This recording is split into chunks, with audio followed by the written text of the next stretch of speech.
Novel Dua Bunga Setangkai karya Cawica episode 47 Kebenaran tentang Salma part 2. Suara tangis bayi pun pecah, tangis haru para tetangga yang menunggu ataupun mengantar Suswanti ke ruang persalinan seketika ikut pecah juga. Begitu juga dengan Abdullah yang berada di ruang tunggu bersama dengan para tetangga ikut menangis haru. Mas Syafi'i, anakmu sudah lahir ke dunia. Dengarlah betapa mengemaskan suaranya. Begitu banyak yang menantikan kehadirannya, Mas.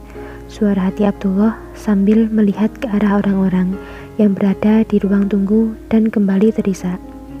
Sementara Siti berada di dalam menemani kakaknya dan sang bidan. Ia kini tengah menggendong bayi yang sedang menangis keras itu. Masih dilumuri dengan darah di beberapa bagian tubuhnya. Bayi itu diselimuti sebuah kain jarik milik Suswanti yang dibawanya tadi. Siti menangis haru dan tersenyum bersamaan, mengelus-ngelus kepala sang bayi yang masih tampak kemerahan itu. Cantik sekali kau nak, jika ayahmu di sini, dia pasti akan teramat bahagia mendapat bayi mungil dan cantik sepertimu. Mendapat elusan di kepala bayi itu pun terdiam. Ia merasakan hangatnya kain yang menyelimutinya. Masih tengah mengagumi makhluk kecil di gendongannya, ia terkesiap dengan suara sang bidan yang menyuruhnya untuk menaruh bayi itu di box bayi yang sudah disediakan dan membantunya. Mbak, tolong Mbak taruh dulu bayi itu di sana. Mbak bantu saya sebentar. Oh iya Bu Bidan, sebentar.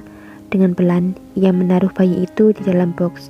Lalu segera mendekati Bu Bidan. Tolong pegangkan kaki ibunya Mbak, saya akan membantu mengeluarkan plasentanya. Baik Bu. Dengan sigap, Siti langsung membantu bidan itu. Beberapa menit setelah kelahiran bayi, plasenta akan keluar sendiri seperti halnya mengeluarkan bayi. Sang ibu juga mengalami kontraksi kembali. Plasenta pun dapat dikeluarkan dengan mudah, tapi setelah kelahiran plasenta, tiba-tiba biur, darah segar mengalir dari jalan lahir, mengalir banyak dan deras. Sang bidan segera menaruh plasenta di wadah yang sudah disediakan. Ia segera memasang selang infus pada Suswanti, berharap cairan dapat tergantikan dengan cepat. Infus pun sudah terpasang, dibiarkan cairan itu mengucur deras mengaliri pembuluh darahnya, tapi yang di bawah sana juga tak henti-henti mengalirkan darah segar. Bagaimana ini? Mbak Sus mengalami pendarahan dan tidak berhenti-berhenti. Lalu apa yang harus dilakukan Bu? Secepatnya kita harus mencari pendonor darah Mbak. Di sini siapa saudara kandung atau orang tua Mbak Sus? Mbak Sus tak memiliki siapa-siapa di sini Bu Bidan. Saya adik iparnya. Suruh beberapa orang untuk mencari donor darah di PMI terdekat Mbak. Kita tak punya waktu banyak untuk mencari satu persatu orang untuk menyumbangkan darahnya. Katakan cari golongan darah AB. Kebetulan memang sebelum menjalani persalinan, sang bidan selalu mengecek golongan darah ibu hamil untuk bersiaga bila terjadi hal-hal yang tidak diinginkan seperti ini. Baik Bu. Siti segera membuka pintu ruang persalinan. Ia melihat pemandangan beberapa orang di sana saling berpelukan dan menangis haru. Begitu juga dengan suaminya yang nampak berjongkok di lantai, bersandar di dinding dan terisak sambil menundukkan kepalanya. Ada apa Mbak? Seru salah seorang tetangga perempuan di sana. Seketika semua orang memandang Siti juga Abdullah langsung beranjak mendekati Siti yang berada di ambang pintu. Seakan tak menghiraukan pertanyaan itu, Siti langsung berbicara pada suaminya. Mas, tolong carikan donor darah di PMI terdekat. Mbak Sus mengalami pendarahan. Berbicara pada suaminya, tapi semua orang bisa mendengarnya. Salah seorang lelaki menghampirinya. Baiklah, ayo cepat ke PMI menggunakan mobilku. Apa golongan darahnya? Ayo kita harus cepat. Bertanya pada Siti sambil berseru pada lelaki lainnya untuk ikut. Juga Abdullah yang ada di sebelahnya. Darahnya AB, kata Bu Bidan. Tanpa menjawab pun ketiga orang lelaki itu langsung beranjak untuk mencari donor darah yang diminta.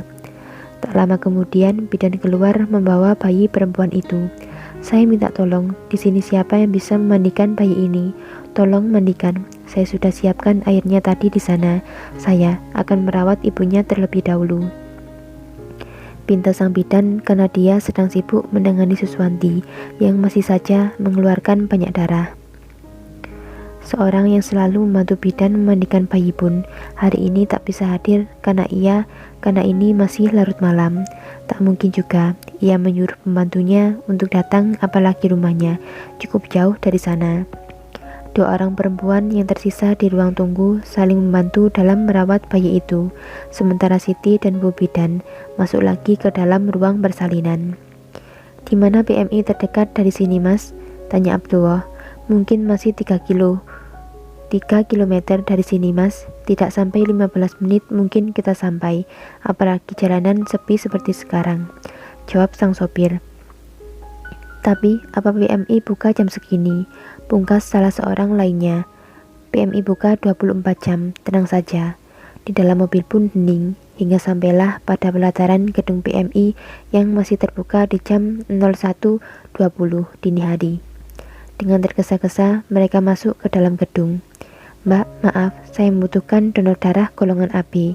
"Oh iya Mas, sebentar ya, saya tanyakan di bagian penyimpanan." "Iya Mbak, cepat ya." "Baik Mas." Kaki Abdullah tidak bisa diam. Ia terus saja mengetuk-ngetuk kakinya di lantai sambil memandang ke segala arah, berusaha mengusir kecemasannya. Tak lama perempuan itu kembali dan mengatakan, "Maaf Mas, stok golongan darah AB sedang habis di sini." "Waduh Mbak, lalu saya harus bagaimana? Saya sangat membutuhkannya sekarang." "Gini aja Mas ke PMI pusat di daerah kota saja. Di sana pasti stok golongan darah masih lengkap." "Berapa jaraknya Mbak dari sini sampai PMI pusat?" saut sang sopir cepat. "Kira-kira masih 10 kilometeran Mas. Mas ambil jalan yang belok kiri saja, biar cepat sampai." Tanpa banyak tanya pun mereka segera bergegas menuju PMI pusat. "Bagaimana ini? Aku khawatir dengan keadaan Mbak Sus. Kita harus cepat dapatkan darahnya." Salah seorang lelaki memecah keheningan. Tenang, aku sudah mencoba untuk sekencang mungkin. Semoga saja kita bisa segera mendapatkannya." Abdullah hanya berlinang air mata di kursi belakang. Ia enggan berbicara apapun.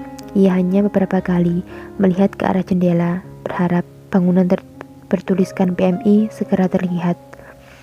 Sampailah mereka pada PMI itu, lalu mengambil 2 kantong darah golongan AB dari sana dan segera pergi dengan secepat kilat, berharap darah yang dibawanya segera masuk ke tubuh Suswanti. Setelah kurang dari 30 menit perjalanan, mereka akhirnya sampai kembali ke rumah bidan tempat bersalin tadi. Sang sopir segera memarkir kendaraannya di pelataran rumah sang bidan yang cukup luas, sementara Abdullah segera berlari membawa 2 kantong darah itu di tangannya. Bahkan sebelum mobil benar-benar berhenti, dia sudah keluar dari mobil. Sampailah Abdullah di ambang pintu. Ia bingung melihat ekspresi dari orang-orang di sana, apalagi sang istri. Mimik wajahnya susah sekali ditebak. Ia menggendong seorang bayi yang sudah dibedong dengan rapi, mengelus pipi mungilnya itu, tersenyum namun pipinya dibasahi oleh air mata yang terus mengalir. Bersambung.